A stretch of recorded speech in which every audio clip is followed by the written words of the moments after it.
Ka-Express, ginulat na naman ni Kai Sotto ang basketball world matapos muling umugong ang usapan tungkol sa kanyang NBA future. Pero this time, hindi lang basta makakapasok ba si Kai sa NBA, ang tanong ng mga fans, mas mabigat, mas nakakagulat, posible kayang hinahanap ngayon ng ilang NBA teams ang isang higanteng katulad ni Kai dahil sa pag-usbong ni Victor Wembanyama, habang unti-unting binabago ni Wemby ang modernong NBA gamit ang kanyang haba, depensa at mobility, napipilitan ngayon ang ibang koponan na maghanap ng players na may kaparehong laki at haba para makasabay. Hindi man eksaktong kapareho si Kai kay Wemby, malinaw na may mga katangian siya na bihira pa rin sa basketball world. 7'3" height, natural rim protection, soft touch at passing instincts ng isang modern big man. Kaya hindi nakapagtataka kung bakit muling umiinit ang usapan tungkol sa kanyang potential NBA fit. Sa social media at basketball forums, maraming fans ang nagsasabing maaring maging Wemby matchup kay si Kai kung tuluyang makapasok sa tamang sistema. May ilang ding analyst na naniniwalang kung mag-focus si Kai bilang defensive specialist at rim running center, maaari pa rin siya magkaroon ng pagkakataon sa Summer League o Trading Camp setup. Pero syempre, hindi mawawala ang duda. Ang pinakamalaking tanong ngayon, sapat na ba ang development ni Kai para makasabay sa bilis at physicality ng NBA? O baka naman, nasa tamang panahon lang talaga siya ngayon? Habang desperadong naghahanap ang liga ng panlaban kay Wemby.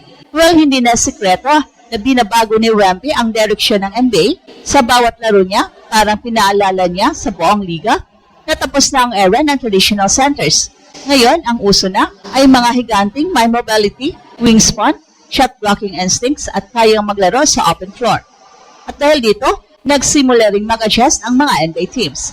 At ngayon, eto ang dahilan kung bakit muling umiinit ang pangalan ni Kai. Hindi dahil biglang naging superstar si Kai overnight, hindi rin dahil guaranteed na siya makakapasok sa NBA, kundi dahil sa simpleng reality ng modern basketball.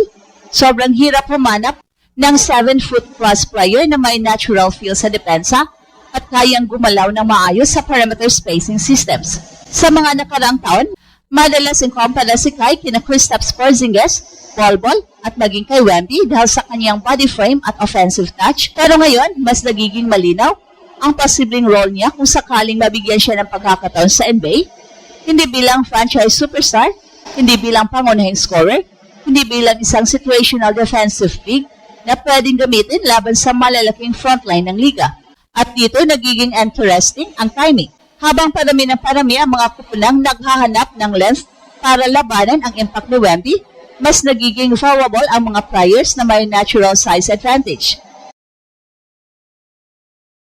Sa mga basketball discussions, marami ang nagsasabing may chance si Kai kung i-accept niya ang role bilang rim protector, rebounder at energy big sa halip na piliting maging all-around offensive star. Ang problema kasi noon kay Kai, hinahanap ng scouts kung kaya ba niya maging unicorn player, pero baka mali ang expectation. Baka hindi kailangang maging susunod na Wemby si Kai. Baka sapat nang maging isang specialized matchup weapon. Kapag pinapanood mo ang laro ni Kai nitong mga nakaraan, makikita na mas controlled na ang kanyang galaw, mas patient, mas physical kaysa dati kahit galing siya sa ACL injury. At kahit hindi elite athlete si Kai, may isang bagay na hindi pwedeng ituro. At ito ay ang natural length at timing sa pagprotekta ng rim. Sa NBA ngayon, maraming kupunan ang gumagamit ng extra long bench centers para lang magkaroon ng panlaban sa dominant leagues. At habang patuloy na lumalakas ang impluwensya ni Wemby sa liga, mas lalong tataas ang demand para sa mga higanting kayang humarang, mag-contest at sumabay sa modern spacing system. Kaya oo, nakakagulat mang isipin, pero posible talagang nasa tamang panahon ngayon si Kai. Hindi pa tapos ang laban, at baka ang pinakamalaking twist sa career niya, ngayon pa lang nagsisimula. Pero kahit umiinit ang usapan tungkol sa posibilidad ni Kai sa NBA, hindi ibig sabihin nito na madali na ang daan niya. Sa katunayan, dito nagsisimula ang pinakamahirap na bahagi ng kanyang journey. Dahil sa NBA, hindi sapat ang taas lang, hindi sapat ang hype. Ang hinahanap ng mga koponan ay players na kayang mabuhay sa pinakamabilis at pinaka-physical na basketball league sa mundo. At ito mismo ang malaking hamon kay Kai ngayon. Isa sa mga pinakaunang tinitingnan ng mga NBA scouts ay lateral quickness at physical strength. Kahit sobrang haba ni Kai, ilang beses na rin napansin sa international competition na nahihirapan siya kapag inilalayo sa paint o pinapaswitch sa mas mabilis na guards. Ito ang dahilan kung bakit mahalaga ngayon ang kanyang development pagkatapos ng injury recovery. Kailangan niyang ipakita na kaya niya makipagsabayan hindi lang sa height battle kundi sa bilis ng modern NBA spacing game. Pero dito rin nagiging interesting ang sitwasyon dahil habang hindi elite athlete si Kai kumpara sa ibang NBA prospects, may isang bagay naman siyang taglay na hindi natutunan sa gym, natural size. At sa NBA ngayon, sobrang bihira ang player na legit 7'3" na may maayos na coordination, timing sa blocks at offensive touch. Kahit maraming athletic big men sa mundo, hindi lahat may ganitong kombinasyon ng haba at basketball feel. At ito ang dahilan kung bakit may ilang basketball observers na naniniwalang posible pa rin ang comeback route ni Kai sa NBA ecosystem. Hindi bilang drafted franchise player, pero bilang developmental big para sa Summer League Exhibit 10 contract o training camp invite.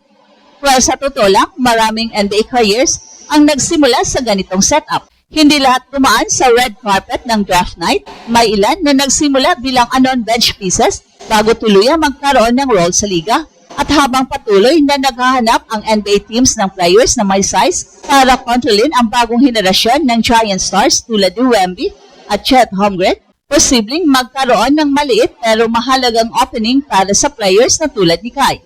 At ang nakakagulat na rito, habang maraming Pinoy ang nakatingin lang sa scoring ni Kai, baka defense talaga ang susi ng kanyang NBA dream. Kapag ginagamit siya bilang rim protector, weak side shot blocker at lob target sa pick and roll systems, mas bumababa ang pressure sa kanya offensively.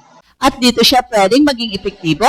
Hindi siya kailangang mag-dribble like a guard o maging superstar scorer. Kailangan lang niyang gawin ang dirty work, protect the paint, rebound, alter shots at gamitin ang kanyang haba sa tamang paraan. Parang chess piece lang ito sa modern NBA. Hindi lahat ng piyesa kailangan maging hari o reyna.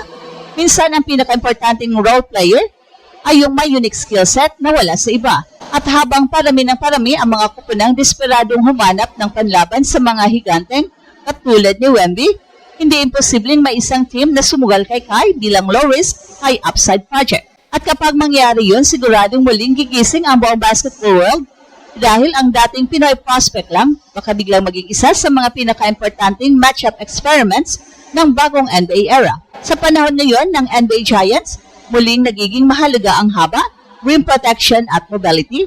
At kahit marami pang kailangan patunayan si Kai, hindi may kakaila na swak ang kanyang profile sa direksyon ng modern basketball. Ang dating imposible, ngayon unti-unti nang nagiging posibleng opportunity para sa Pinoy Giant.